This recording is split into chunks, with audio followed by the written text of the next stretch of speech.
नमो अरिहन्ताणम् नमो सिद्धाणं नमो आयरियाणम् नमो वज्झायाणं नमो लोये सवसाहुणम्।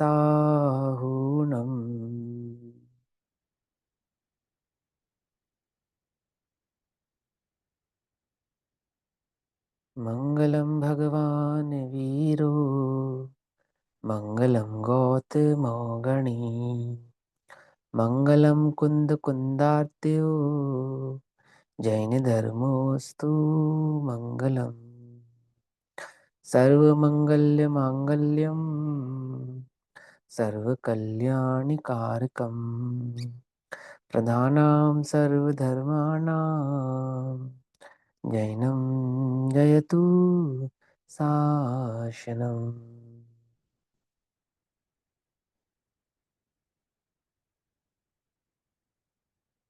तज्जयति परं ज्योति समं समस्तैरनन्तपर्याये दर्पणतल इव सकला प्रतिफलति पदार्थमालिका यत्र।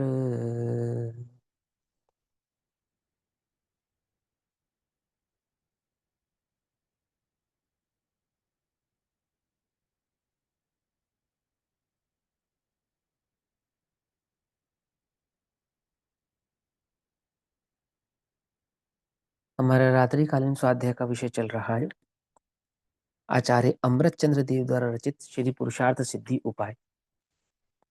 अध्यात्म व चरणान योग के सुमेल से आधारित श्री पुरुषार्थ सिद्धि उपाय में सम्यक चारित्र अधिकार के अंतर्गत अतिचारों व्रतों में लगने वाले अतिचार का स्वरूप हम यहाँ पर समझ रहे हैं। अणुव्रतों में लगने वाले अतिचारों का स्वरूप समझाते समय देश व्रतों के 5 अतिचारों का स्वरूप चल रहा है।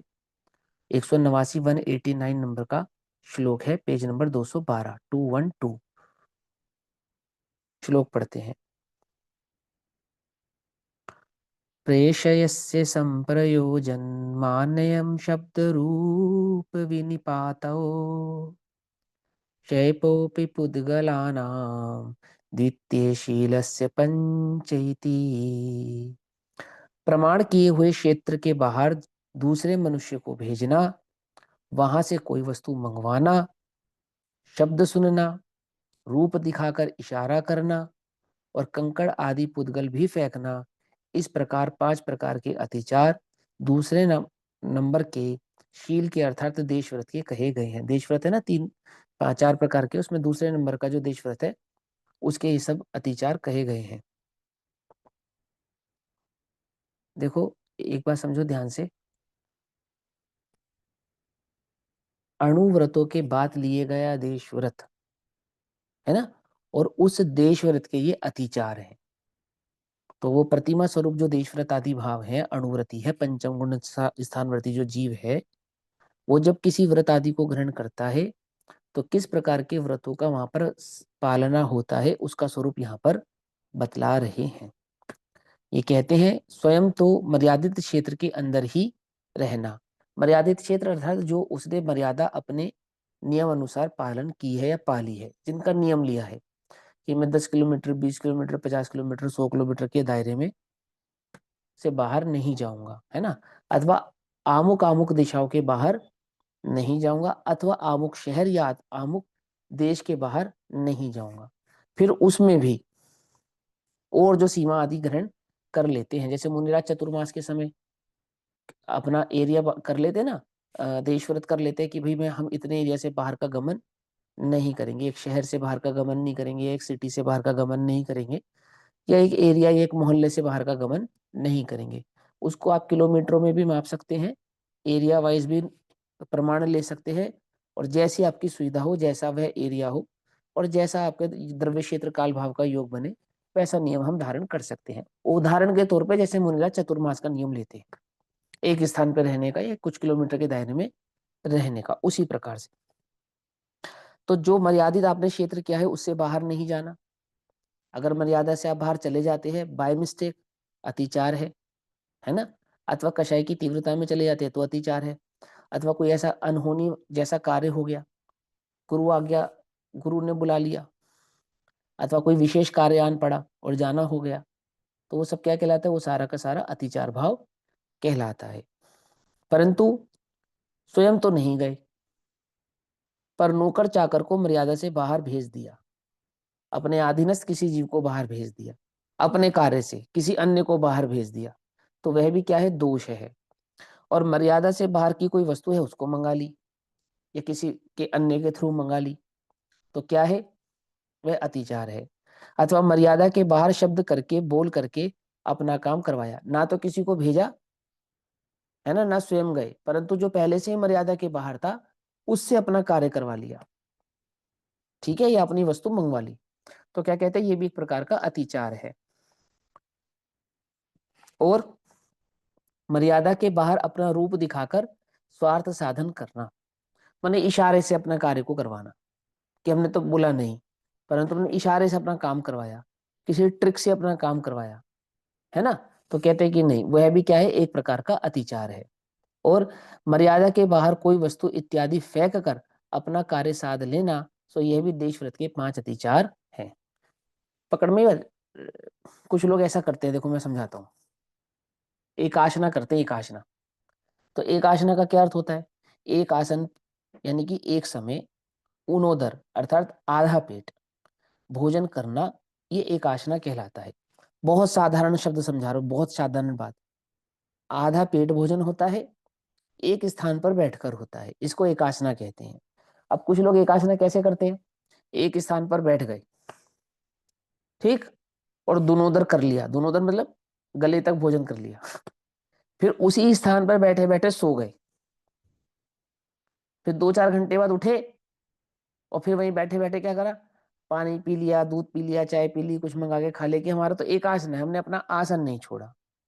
अथवा कुछ ऐसा करते हैं कि आसन पे बैठे रहते हैं और बैठे बैठे खिसक जाते हैं, खिसक के चलते हैं, मालूम, ये तो हमने अपनी आंखों से देखा है। ये क्या कर रहे हो? ये एक आसन है ना हमारा, इसलिए हम अपना आसन नहीं छोड़ रहे। मेरी बात समझे? तो ऐसे ही क्या करते हैं कि जिन्होंने मर्यादा बांधी है, जैसे कमरे की मर्यादा बांधी है और कमरे के बाहर कोई वस्तु पड़ी है, तो या तो खुद जाके ले आए, अथवा किसी से मंगवा ली, या किसी को भेज कर मंगा ली, या रस्सी से, लाठी से, किसी अन्य वस्तु से अंदर अपनी तरफ खींच ली। मेरी बात समझ में आई नहीं? ये सब क्या है? ये कह रहे ये सब क्या कर रहे हो आप? व्रत इसलिए ग्रहण किए हैं कि वस्तु के प्रति राग छूटे, ना कि उस राग की पूर्ति के आप नए नए उपाय खोजो। मेरी बात समझ रहे हो? अब सारा का सारा क्या है ये? अब देखने में और समझने में बिल्कुल ऐसा लगता है कि कितनी उल्टा उल्टा काम है, ढकोसले जैसा काम लगता है ना, कि हमने खुद तो किया नहीं, किसी दूसरे से करवा लिया, किसी इशारे से करवा लिया, किसी ट्रिक से कर लिया, या नए नए प्रकार के उपायों को ढूंढ के कर लिया। अब जो ज्ञानी जीव होते हैं, पहली बात तो वो इस तरह के काम करते ही नहीं है, ठीक है ना।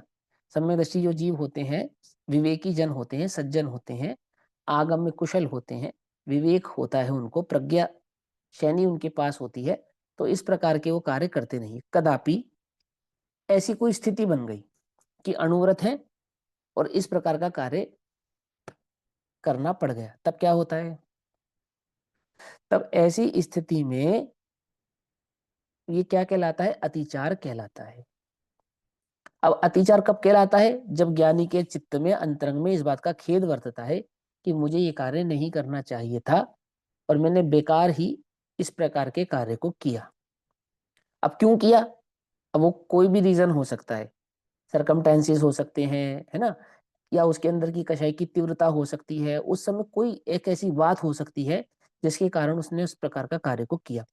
जैसे मुनिराज रात्रि में बोलते नहीं है, मौन होते हैं, ध्यान मग्न होते हैं, शुद्धोपयोग में रहते हैं, चिंतवन करते हैं, 12 भावनाओं का, अनुप्रेक्षाओं का चिंतवन करते हैं। तो क्या हुआ कि मुनिराज ध्यान मग्न थे और निमित्त ज्ञान के माध्यम से उनको ऐसा ज्ञात हुआ कि मुनिराजों पे उपसर्ग हो रहा है, हस्तिनापुर नगरी के पास 700 मुनिराजों पर उपसर्ग हो रहा है। तो उन ध्यान मग्न मुनिराज के मुंह से निकला आह। क्या निकला? आह। ऐसा निकला शब्द। क्षुल्लक ने सुना तो उसको बड़ा आश्चर्य हुआ कि मुनिराज तो रात्रि में बोलते नहीं है, मुनिराज तो रात्रि में बोलते नहीं है, और ये इनके मुंह से आह ऐसा शब्द क्यों निकला। आई बात समझ में।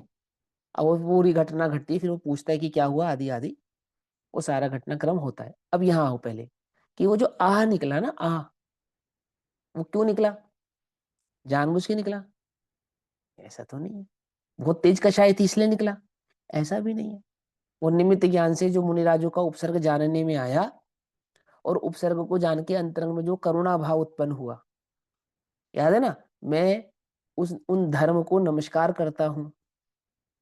मुनिराज अन्य मुनिराज को कैस किस दृष्टि से देखते हैं, देखो धर्म है, वे साक्षात धर्म है। याद है ना, प्रवचन सार की गाथा, धर्म है। ऐसे उन धर्म रूपी मुनिराजों के उपसर्ग को जानकर अंतरंग में चित्त में करुणावश, करुणा जो कि मोह का लक्षण है, मुनिराजों के लिए दर्शन मोह का लक्षण ना भी हो परंतु चारित्र मोह का लक्षण है ना, आह। अब क्या करेंगे, उसका उस आह का भी प्रायश्चित लेंगे।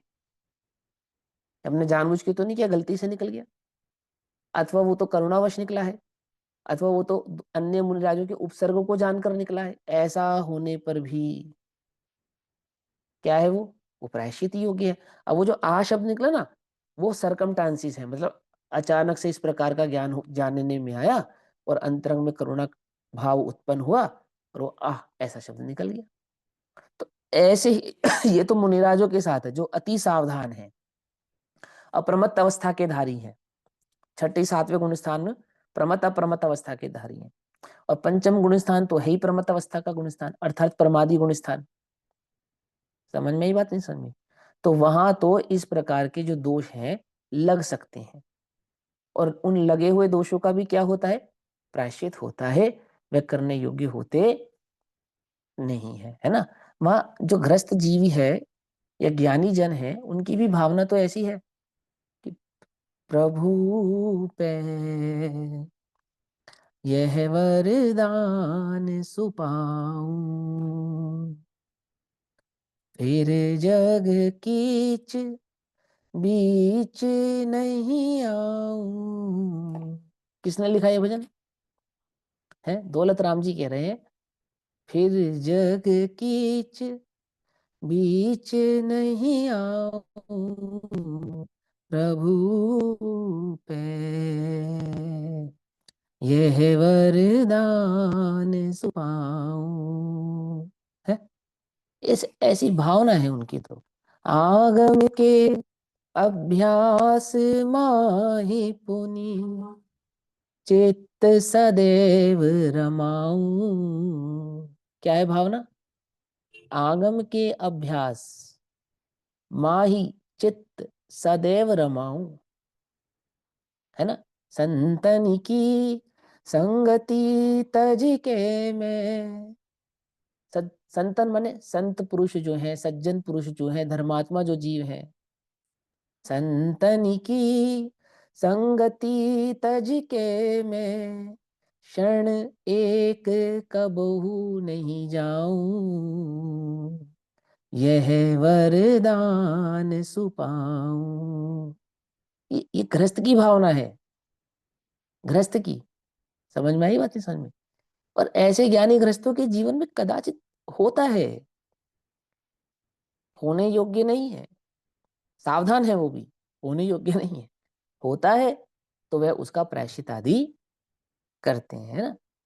और इसमें असत्य अणु असत्य के अतिचार पढ़े ना आपने, असत्य व्रत के अतिचार, कि किसी की गुप्त बातों को कह देना, अथवा असत्य बात कह देना, जो नहीं है वैसा कह देना, ऐसा पढ़ा ना, है ना। और जबकि गृहस्थ की तो क्या भावना है, उस ज्ञानी गृहस्थ की, दोषवादी में मौन रहूं नित, कि किसी का दोष मेरे समक्ष आ भी जाए या किसी की कोई बात मुझे पता भी चल जाए, दोषवादी में मौन रहूं नित, पुण्य पुरुष गुण निश दिन गाऊं, यह वरदान सुपाऊं। क्या मांग रहे भगवान से? भगवान कुछ देते हैं क्या? देते हैं कुछ? है? नहीं देते। और वो क्या मांग रहे हैं भगवान से? कि भगवान देना है तो क्या दो? कि पुण्य पुरुष गुण निश दिन गाऊं, यह वरदान सुपाऊं। ये सिर्फ गृहस्थ की भावना है। आचार्य अमृतचंद्र देव, आचार्य अमृतचंद्र देव लघु तत्व विस्फोट में अरहंत की भक्ति करते समय कहते हैं कि हे भगवान, मेरा ज्ञान मेरा ज्ञान तो तुच्छ है, और आप तो केवल ज्ञान के धारी हैं, अनंत सुख के धारी हैं। तो मैं तो चाहता हूं कि आप मुझे अपने समान कर लो। क्या? मेरी तो ये भावना है कि ये जो मेरा अल्प ज्ञान है ना, आप इसे केवल ज्ञान में परिवर्तित कर दो। आचार्य अमृतचंद्र देव, उनको नहीं पता कि भगवान केवल ज्ञान नहीं देते हैं। वो कह रहे हैं कि मुझे जो केवल ज्ञान प्रकट होगा ना, वो आपके प्रसाद से प्रकट होगा। वो जो मुझे अनंत सुख प्रकट हुआ है ना, वो आपके प्रसाद से प्रकट हुआ है। समझना बहुत ध्यान से। हम तो क्या कह रहे हैं मंदिर में जाके, भगवान केवल ज्ञान का हम क्या करेंगे? हम तो भगवान है तुम्हारे जैसे, हम तो अपनी पूजा करने आए हैं, समझना। उल्टा नहीं पकड़ना मेरी बात को, बहुत ध्यान से समझना। हम तो क्या कह रहे हैं, भगवान तुम और मैं तो एक एक ही है। मैं तुम्हारी भक्ति थोड़ी करने, मैं तो अपनी भक्ति करने आया हूँ। अमरचंद्र कह रहे हैं कि मुझे अगर केवल ज्ञान प्रकट होगा तो आपके प्रसाद से प्रकट होगा। आप हैं जो मुझे वह केवल ज्ञान दे सकते हैं। मैं इसलिए आपकी भक्ति करता हूं। है? कौन कह रही है ये बात? न्याय के आचार्य हैं, प्राकंड आचार्य अध्यात्म के। ऐसे आचार्य अमरचंद्र देव कह रहे हैं कि भगवान मैं आपकी भक्ति कर रहा हूँ, ये अनंत सुख प्रकट होगा आपके आश्रय से ही प्रकट होगा। आप ही वह, आप ही समर्थ हैं मुझे अनंत सुखी करने में। पकड़ में आई? और मेरा ज्ञान तो तुच्छ है, तुच्छ। उसमें इतनी इतनी ताकत ही कहाँ है? कितनी? कि वो आपके स्वरूप को समझ सके, अथवा आपके द्वारा बतलाया गया जो ज्ञान है, दिव्य ज्ञान, उसको अपने मुख से कह सके, ऐसी मेरी सामर्थ्य ही नहीं है। ऐसा कौन कह रहा है? आचार्य अमृतचंद्र देव कह रहे हैं। मैं आपको बता रहा हूं कि ज्ञानी का जीवन तो बहुत साफ सुथरा है, तो बहुत सावधान है, बहुत अलर्ट है। ये तो बाय चांस की बात है कि ऐसा भी होता है। छल ग्रहण नहीं करना, है ना? ऐसा भी होता है, मैंने ऐसे अतिचारों को पढ़ के छल ग्रहण नहीं करना, ऐसा।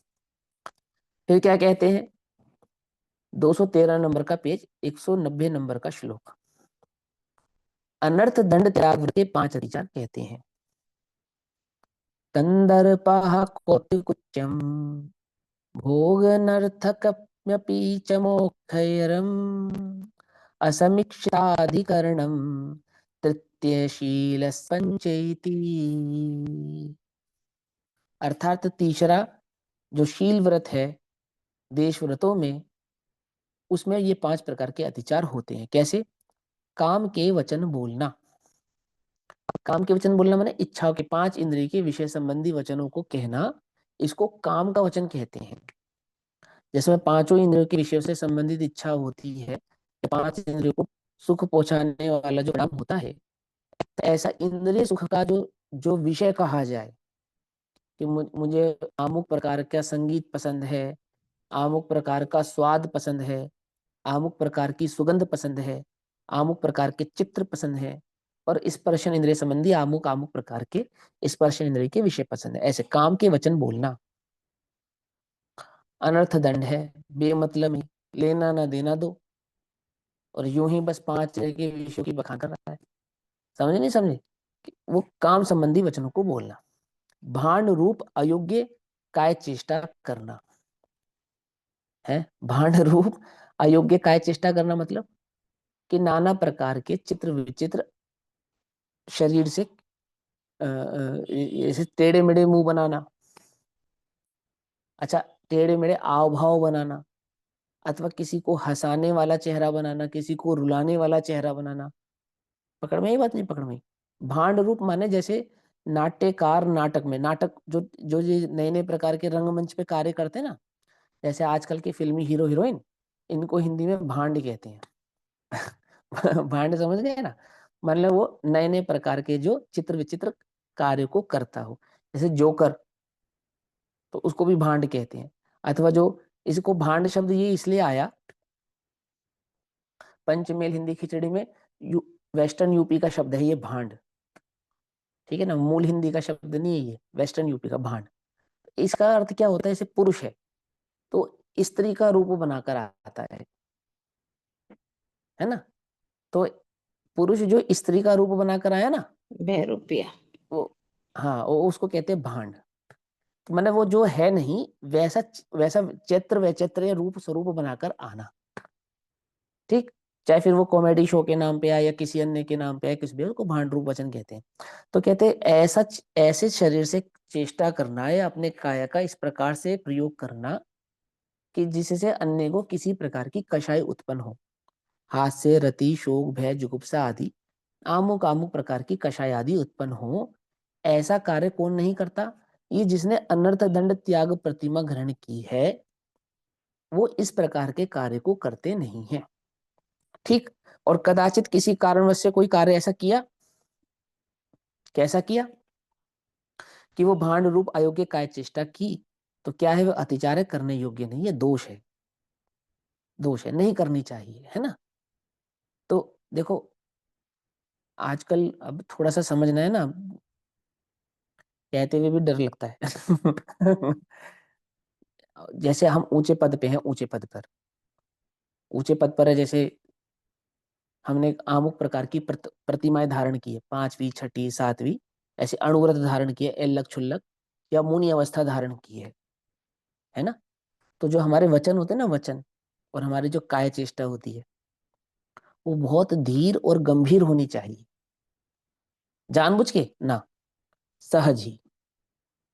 आपने देखो गुरुदेव की प्रवचन देखी, वीडियो प्रवचन देखी, आप 40 साल पुराना प्रवचन देखो, आप 50 साल वाला प्रवचन देखो, जब से रिकॉर्डिंग है, 4,500 प्रवचन रिकॉर्ड है ऑडियो वीडियो में, उतना देखो। जब गुरुदेव 50 55 60 वर्ष के हैं, वाला वीडियो देखो, और गुरुदेव 80 90 वर्ष के हैं, वो वीडियो देखो, चित्र देखो उनका,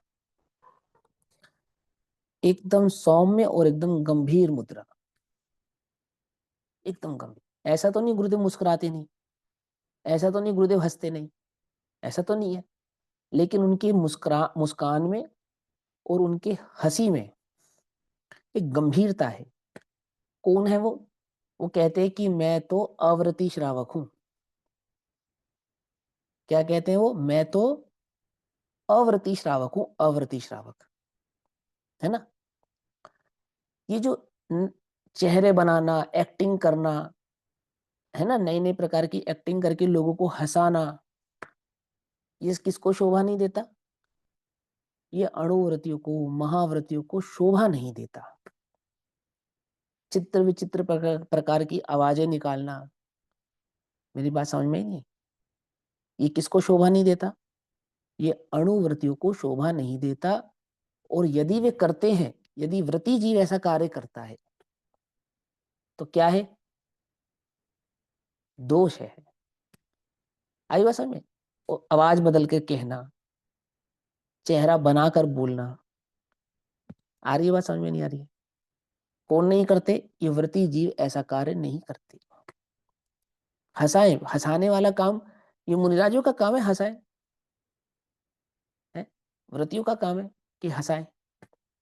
हाँ, किसी किसी बात पर हंसना वो अलग बात है, क्योंकि हास्य भी कषाय है, अच्छी बात नहीं है, लेकिन वो बात तार्किक है, तर्क पे भी हंसते हैं ना लोग, जिसको हम कहते हैं, एक बहुत अच्छा शब्द है हिंदी साहित्य के अंदर, व्यंग। व्यंग, व्यंग और मजाक में अंतर कटाक्ष। होता है। कटाक्ष। हाँ, कटाक्ष नहीं। कटाक्ष। कटाक्ष अलग होता है, हिंदी के दोनों शब्द है ना, कटाक्ष और व्यंग। कटाक्ष में तो कषाय होती है और व्यंग में शिक्षा होती है। क्या समझे? अंतर समझ में आया नहीं आया? कटाक्ष में कषाय होती है,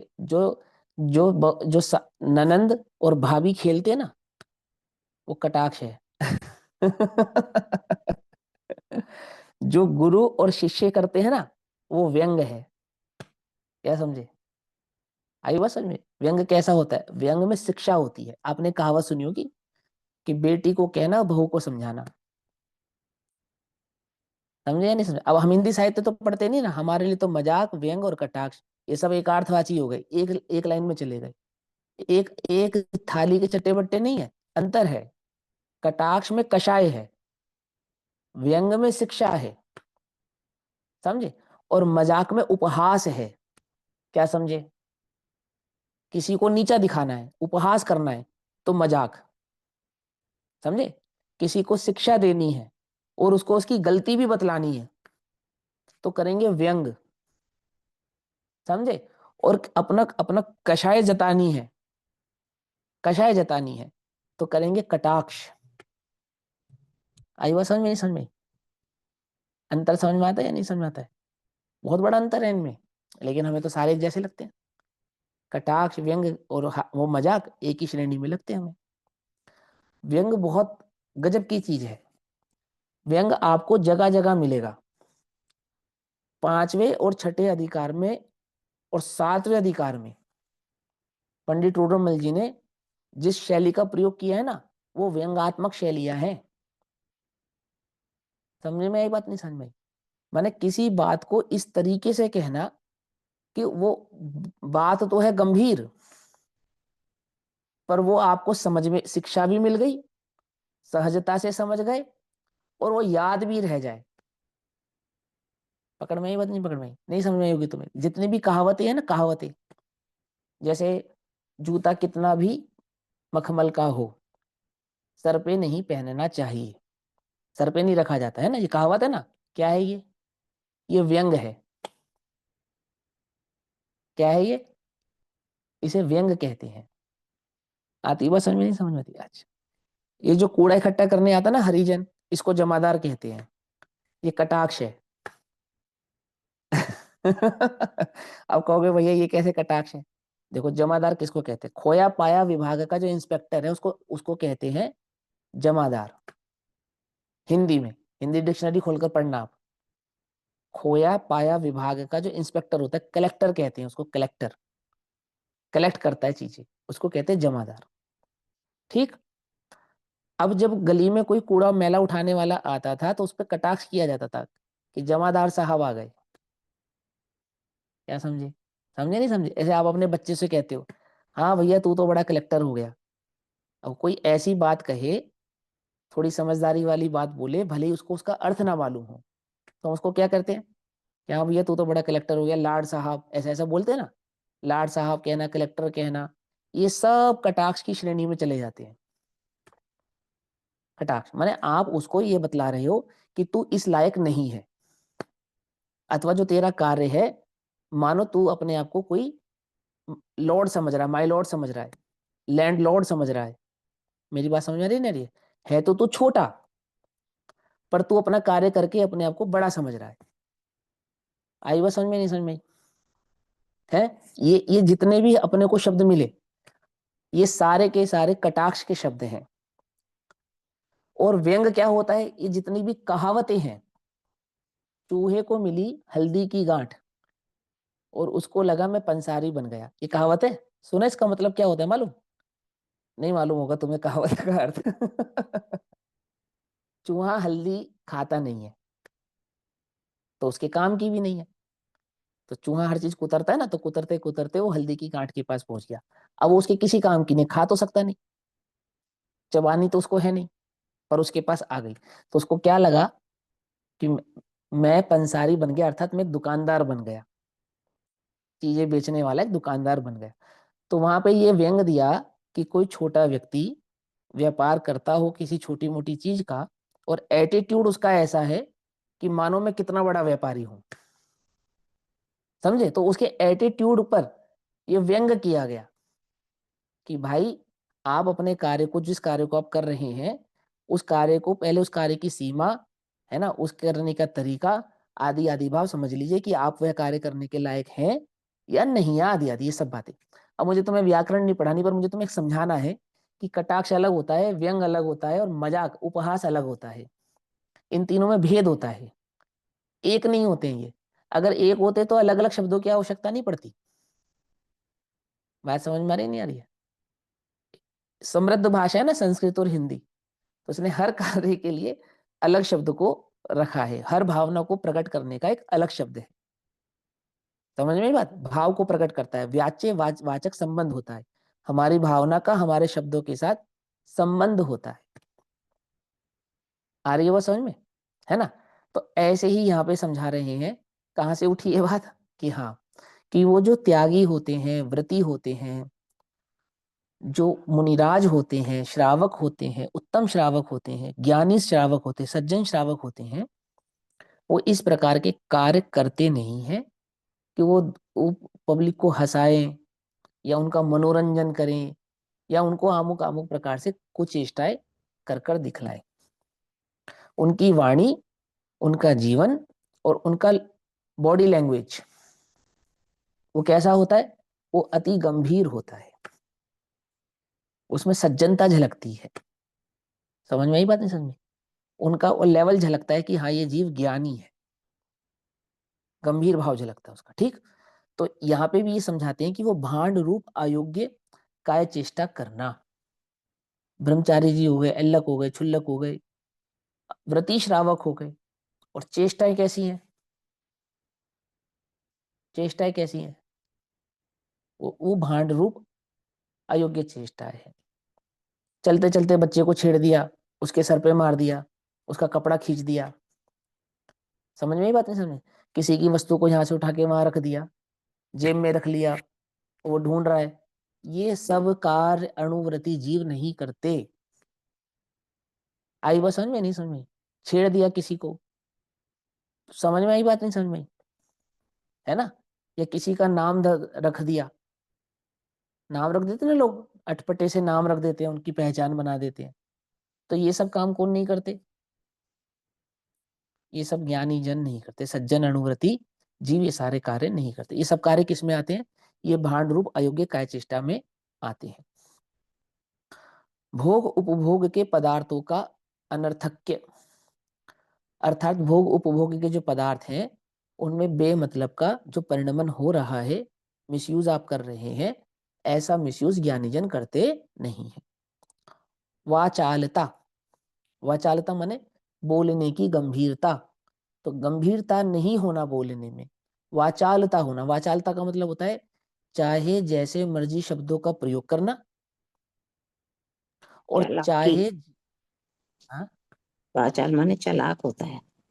नहीं। नहीं नहीं, वाचालता मुखार्य में के अंदर आता है ना, बोलने से संबंधित होता है, नीचे लिखा होगा। वाचालता ज्यादा बोलना, हाँ, अधिक ज्यादा अधिक बोलने अधिक वाला बोलना, वाचाल। हाँ, अधिक बोलने वाले को कहते हैं। हाँ हाँ, ये देखो ये लिखा है ना, चौथे नंबर पर लिखना, दृष्टता युक्त बोलना तथा लड़ाई झगड़ा करने वाले वचन बोलना।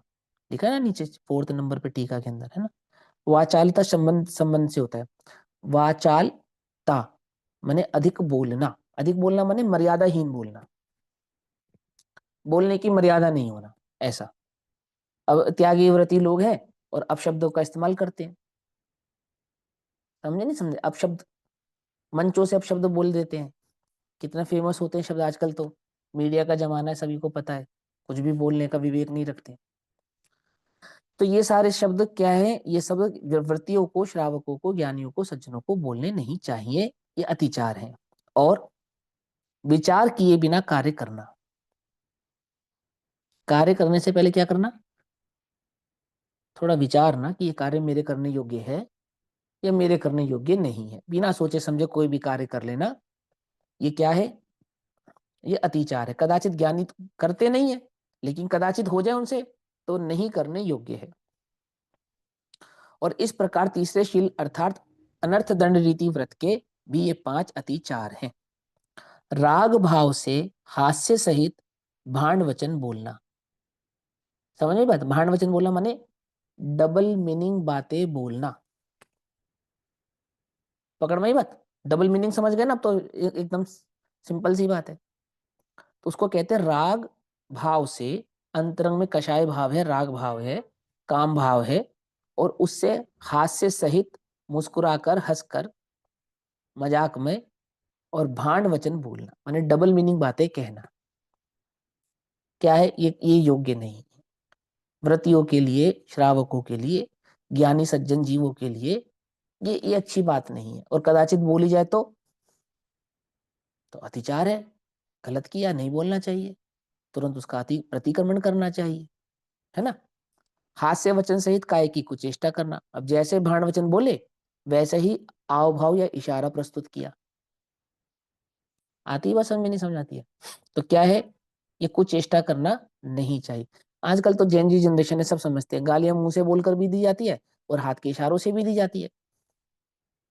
क्यों दी जाती नहीं दी जाती है? उल्टी सीधी बातें मुंह से भी बोली जाती है, हाथ के इशारे से भी की जाती है। अब तुम्हें सबके चेहरे पे से क्वेश्चन मार के जैसे पता ही नहीं, जैसे मिडिल फिंगर दिखाना, क्या है ये? तो ये क्या है? हास्य वचन सहित काय की कुचेष्टा करना। कौन नहीं करता? ये ज्ञानी जन ऐसे कार्य नहीं करते हैं, सज्जन पुरुषों के करने योग्य कार्य नहीं है। व्रति श्रावक आदि इस प्रकार के भांड कार्य करते नहीं। लोक में जिन इशारों का अर्थ निंदनीय है, लोक में जिन इशारों का अर्थ निंदनीय है, ऐसे इशारे कौन नहीं करता? व्रति श्रावक ज्ञानी जन करते नहीं है। सिंपल है ना? और कदाचित हो जाए तब, हाँ, तो वो फिर अच्छी बात नहीं है, दोष है, प्रायश्चित करने योग्य है, प्रतिक्रमण करने योग्य। कि हो सकता है, कि हाँ हो सकता है, हो सकता है। बताऊं कैसे हो सकता है? समझा देता हूँ। तुमने उत्तर पुराण पढ़ा है? नहीं पढ़ा है? उत्तर पुराण पढ़ना, उसमें नेमिनाथ भगवान का प्रसंग पढ़ना। और नेमिनाथ भगवान के प्रसंग में, अब मैं इतना खतरनाक उदाहरण दे रहा हूं आपको अब आप लोगों ने पढ़ा या नहीं पढ़ा, पढ़ना उसको ध्यान से समझना। वो श्री कृष्ण के साथ, श्री कृष्ण और श्री कृष्ण की सब पत्नियां, उनके भाई बंधु, उनकी सब पत्नियां नेमिनाथ को साथ लेकर उद्यान में वन क्रीड़ा के लिए गए। समझे नहीं समझे? और वहां जब वन क्रीड़ा के लिए गए तो एक स्नान वस्त्र होता है, स्नान वस्त्र माने जिस वस्त्र को पहनकर स्नान किया जाए उसको स्नान वस्त्र कहते हैं, जिसको आज की डेट में हम कहते हैं टावल। ठीक। तो नेमिनाथ राजकुमार ने, राजकुमार नेमिनाथ ने अपना स्नान का टावल किसको दिया? श्री कृष्ण की धर्मपत्नी को दे दिया। समझ में ये बात? नहीं समझ में है?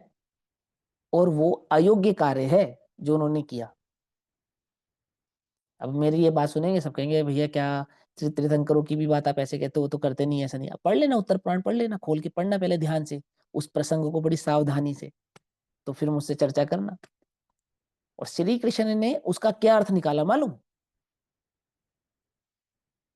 श्री कृष्ण ने उसका ये अर्थ निकाला कि नेमी कुमार युवा हो गया है, अब इसका विवाह कर देना चाहिए।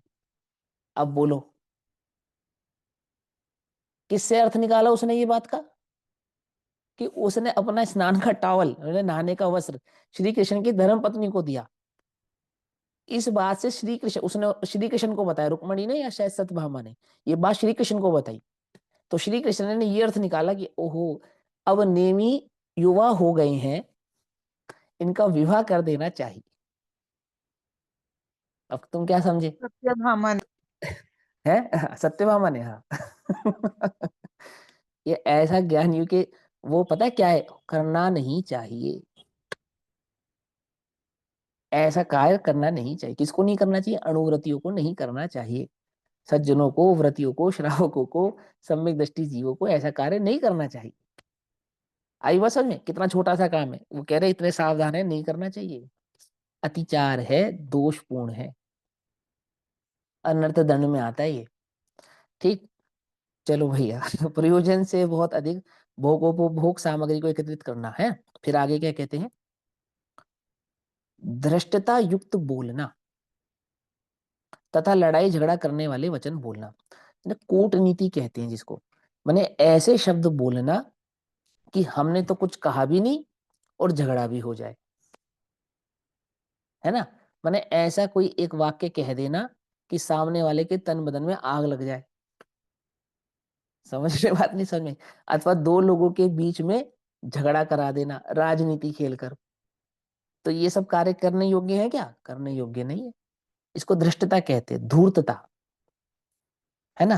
तो इस प्रकार के वचनों को नहीं बोलना जिससे किसी के चित्त में कषाय उत्पन्न हो जाए अथवा दो लोगों के बीच में झगड़ा हो जाए, ठीक। तो ये क्या है? ये अतिचार है। उसके बाद बिना प्रयोजन वचन काय का व्यापार बढ़ाते जाना अथवा बिना विचार किए निष्प्रयोजन कार्य करना, ये ही अनर्थ दंड त्याग व्रत की 5 अतिचार है। मतलब किसी कार्य की अति करना, गृहस्थ आदि के कार्यों की अति करना, उद्योग आदि कार्य की अति करना, और ये विचार ही ना करना कि इतना कार्य फैलाकर या कार्य करके मुझे लाभ क्या होने वाला है, मेरा तो मार्ग त्याग का है और मैं इन सामग्रियों को जोड़ के क्या करूंगा।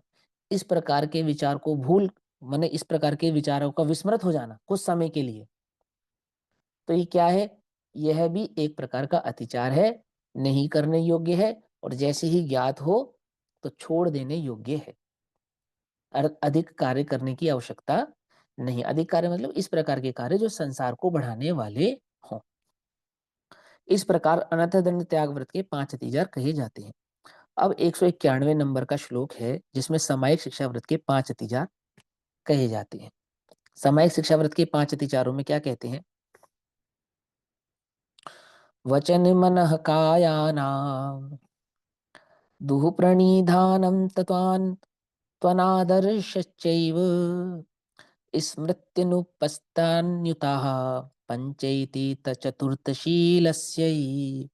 अर्थात चौथा जो शील व्रत है अर्थात शिक्षा व्रत है, उस शिक्षा व्रत के साथ लगने वाले ये जो 5 अतिचार हैं, ऐसे सामायिक के 5 अतिचारों का वर्णन करते हैं। स्मृति, अनुपस्थान सहित तथा मन वचन मन और काय की खोटी प्रवृत्ति, और समझाता हूं मैं, स्मृति अनुपस्थान सहित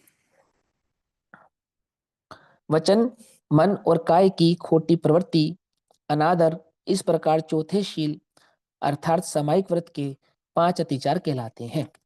अर्थात जो हमारा मन है, वचन है और काया है, ठीक, इन मन वचन काय से करने योग्य उपयोग तो रहना चाहिए, या तो शुद्धोपयोग रूप या तो शुभोपयोग रूप। लेकिन जब हमारा मन वचन काय अशुभोपयोग रूप अधिक वर्तता है तो वह क्या है? वह अतिचार है, सामायिक व्रत का अतिचार। अब सामायिक किसका नाम है? कि मन वचन काय का स्थिर होना।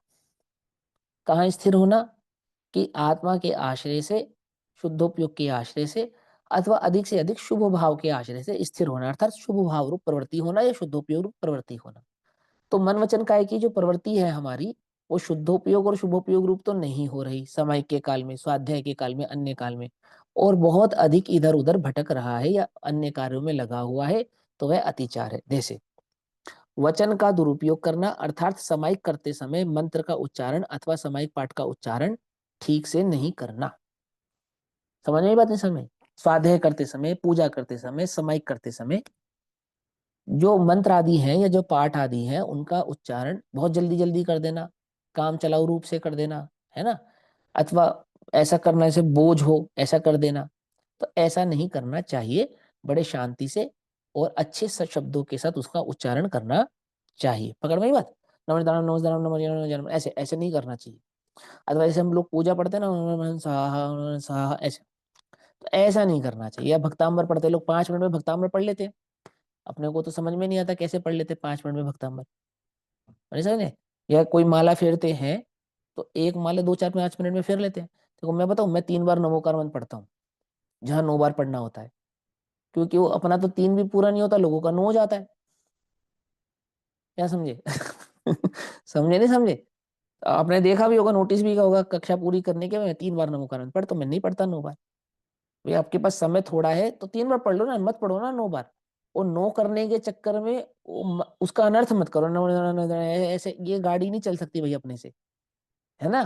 तो वो क्या कह रहे हैं कि जो सामायिक आदि का काल है, स्वाध्याय आदि का काल है, पूजन आदि का काल है, और उस सामायिक, उस पूजन और स्वाध्याय में जो पाठ आप पढ़ रहे हैं या कोई माला आप कर रहे हैं या अन्य कोई स्तुति आदि आप पढ़ रहे हैं, तो उसको पूरा करने के चक्कर में मत रहो, है ना। सिद्ध चक्र के विधान में क्या होता है, शुरू के 4 दिन तो बहुत बढ़िया से विधान करते हैं लोग, फिर 5वें 6ठे दिन क्या होता है कि बस वो किसी तरह से ये लगने लगता है कि बस अब तो बस जल्दी जल्दी स्वाहा स्वाहा स्वाहा स्वाहा करवा दो, अब तो वो पीछा छोड़ो हमारा, नहीं समझे, ऐसा लगने लगता है। और आखिरी दिन की तो पूछो मत, जिस दिन 1008 चढ़ाए जाते हैं, उस दिन तो बड़ी आफत लगती है सबको, लगती नहीं लगती है।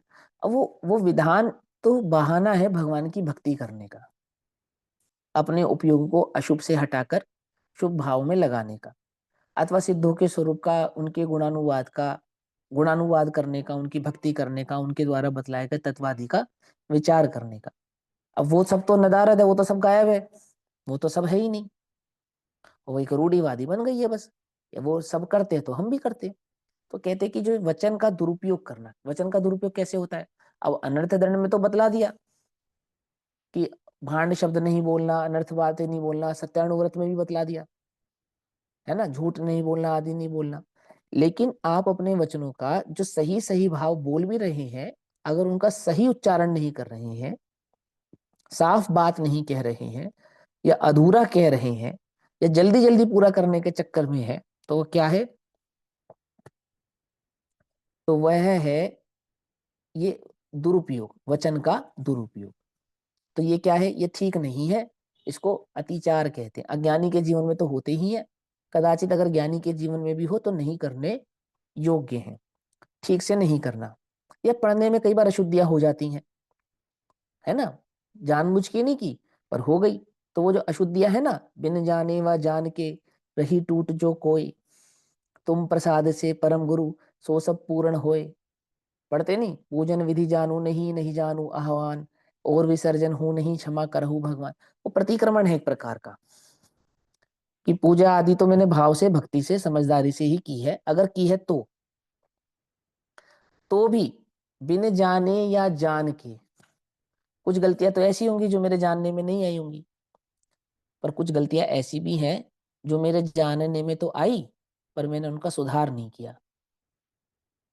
बिन जाने या जान के रही टूट जो कोई, जो गलती मुझसे हो गई, तुम प्रसाद से परम गुरु सो सब पूर्ण हुए, आप मुझ पे कृपा करना कि मेरी वो गलतियां माफ हो जाए, ऐसा है ना, वो प्रतिक्रमण भाव है अंतरंग का। अब वो हम उसको पढ़ते हैं बस, समझते तो है नहीं। तो ऐसे ही यहाँ समझा रहे हैं कि वचन का दुरुपयोग करना अर्थात समायिक करते समय, मूलतः तो क्योंकि समायिक का अतिचार है, इसलिए समायिक की मुख्यता से कह रहे हैं। लेकिन जो भी हम धार्मिक कार्य ऐसा कर रहे हैं, जैसे समायिक करना, पूजन पाठ आदि करना, स्तोत्र आदि का उच्चारण करना, या जाप आदि करना, तो समायिक करते समय मंत्र का उच्चारण अथवा समायिक पाठ का उच्चारण ठीक से नहीं करना। दूसरा, मन का दुरुपयोग अर्थात मन में बुरी भावना उत्पन्न होना, मन में अनेक संकल्प विकल्पों का उठना, जैसे बार बार समय पर ध्यान जाना, एक मुहूर्त की समय लेकर बैठे हैं तो वो एक एक घंटा पूरा नहीं हो रहा है, उपयोग बार बार भटक रहा है, ऐसा समझ में बात नहीं, समझ में। तो ये सब जो हमारा मन विचलित हो रहा है, अमुक जगह जाना है, उसी का विकल्प बार बार आ रहा है, आदि आदि। और ये विचार करना है कि यार हम गलत टाइम पे बैठ गए, इससे अच्छा तो शाम को बैठ जाते, सुबह बैठ जाते, आदि आदि। या समय के काल में कुछ अन्य ही बातें चित्त में चल रही है, अनुवर्तियों का तो समय है समय करने का, 3 समय समय करना, तो अपने समय के काल में समय का भाव न रहकर अन्य ही कोई विषय भोग की बातें चल रही हैं। अब क्योंकि वो उदयिक परिणाम है तो ज्ञानियों के जीवन में तो आवे ऐसा नहीं है, लेकिन कदाचित कषाय की तीव्रता से आ भी सकता है। आ जाए तो क्या करे कि वहां स्थिर न रहे, उसका प्रतिक्रमण करे, उसका प्रायश्चित करे, और वह दुर्भावना हमारे चित्त में ना आए उसका निराकरण करे। उसके बाद काय का दुरुपयोग अर्थात समायिक करते समय हाथ पैर हिलाना। हाथ पैर हिलाना मतलब समायिक है, प्रॉपर एक स्थिति में बैठने का नाम, है ना। लेकिन कभी लेट गए, कभी उठ गए, कभी पाँव मोड़ लिए, कभी पाँव खोल लिए। अब किसी कारण से, किसी कमजोरी के कारण से आसन हिलाया जा सकता है, हिल भी सकता है। और वो जो आसन किसी कमजोरी से हिलता है, उसको भी अतिचार ही कहते हैं। समझ में आई बात? और उन प्रकार के अतिचारों का भी क्या होता है? प्रतिक्रमण होता है, उनकी भी प्रायश्चित होते हैं, है ना। जैसे कुछ लोग नमस्कार करते तो ऐसे प्रॉपर नमस्कार नहीं करते, ऐसे ऐसे हाथ कर लेते हैं, करते हैं ना। तो वो जो तुम्हारे हाथ जोड़ने का तरीका है ना, ये तुम्हारे चित्त में उसके प्रति कितना आदर का परिणाम है, ये दर्शा रहा है। आ रही बात समझ में? नहीं आ रही? ये नमस्कार करते समय बिल्कुल एकदम ऐसे।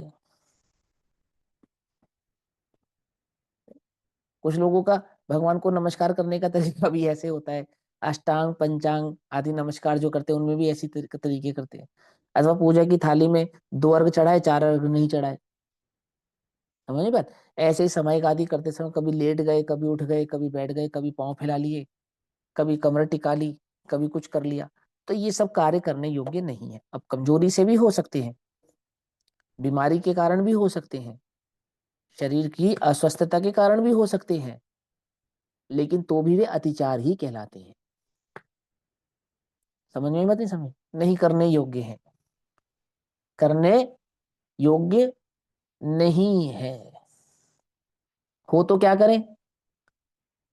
प्रायश्चित करो, अंतरंग में भावना भाव, प्रभु ये कार्य नहीं करना मुझे, है ना। सावधान रहो उसके प्रति, जैसे दवाई के प्रति सावधान रहते हो ना, कि कब तक खानी है,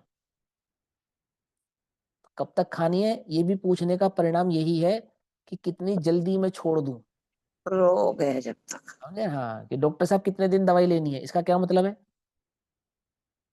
इसका मतलब ये है कि अगर डॉक्टर 3 दिन कहे तो हम अम्मा ने मन में धारणा कर लेते 2 दिन। क्यों? समझे? पकड़ में आई नहीं? पकड़ में? डॉक्टर का 1 महीना, तो हम खुद ही अंदाजा लगा लेते। 1 महीने की दवाई लिखता है ना पर्चे पे, हम 15 दिन की लेकर आते हैं, मालूम? करते हैं ऐसा या नहीं करते हैं? सभी करते हैं। भाई हिंदुस्तानी तो करते हैं, बाकियों को पता नहीं। क्यों? ये अपने को पता है दवाई खाना अपना उद्देश्य नहीं है, ठीक होना अपना उद्देश्य है ना। ऐसे ही वो प्रायश्चित प्रतिक्रमण जो कर रहा है ना, वो अगर उसको किसी कमजोरी के कारण कोई गलती उससे हो भी रही है, तो उसको ध्यान है कि गलती मुझे करनी नहीं है, मुझे तो ये गलती सुधारनी है, कमजोरी के कारण हो रही है, मैं बीमार हूं इसलिए दवाई खा रहा हूं, परंतु दवाई खाना ये मेरा उद्देश्य नहीं, स्वस्थ होना ये मेरा उद्देश्य है। ठीक ऐसे ही यहाँ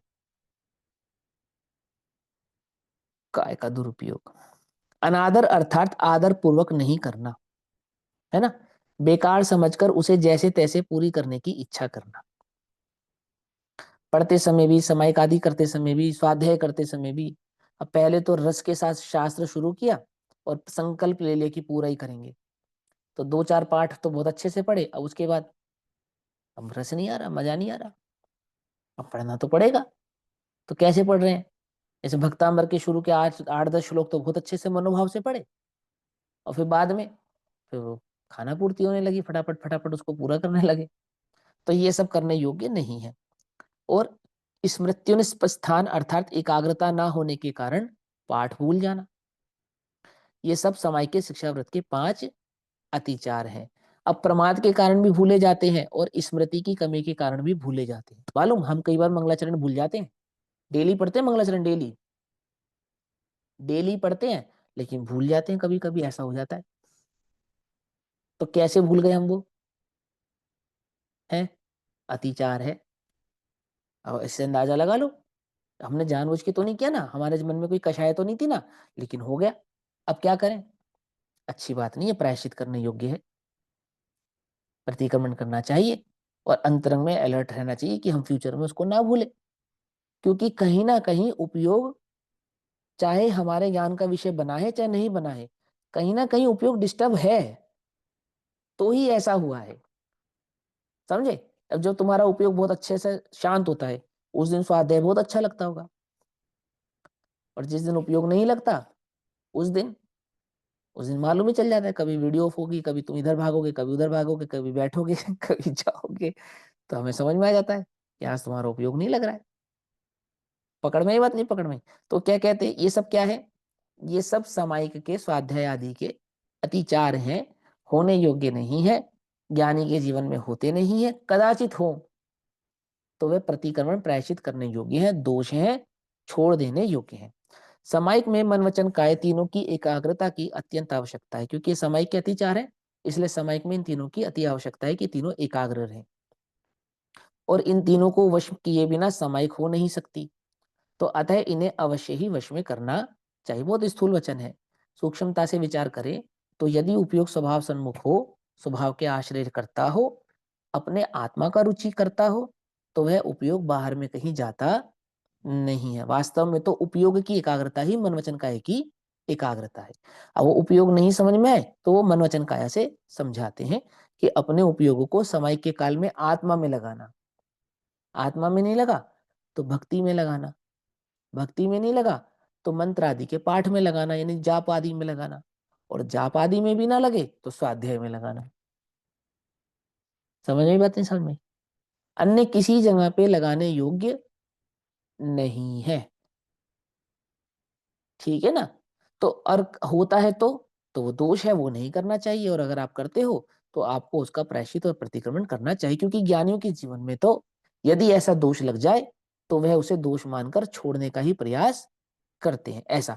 अब प्रोषोदोपवास शिक्षा व्रत के 5 अतिचार कहते हैं। 100 अभी समय हुआ, इसका स्वाध्याय हम कल करेंगे। तब तक के लिए सभी को जय जिनेन्द्र। ओम नमः सिद्धेभ्यः।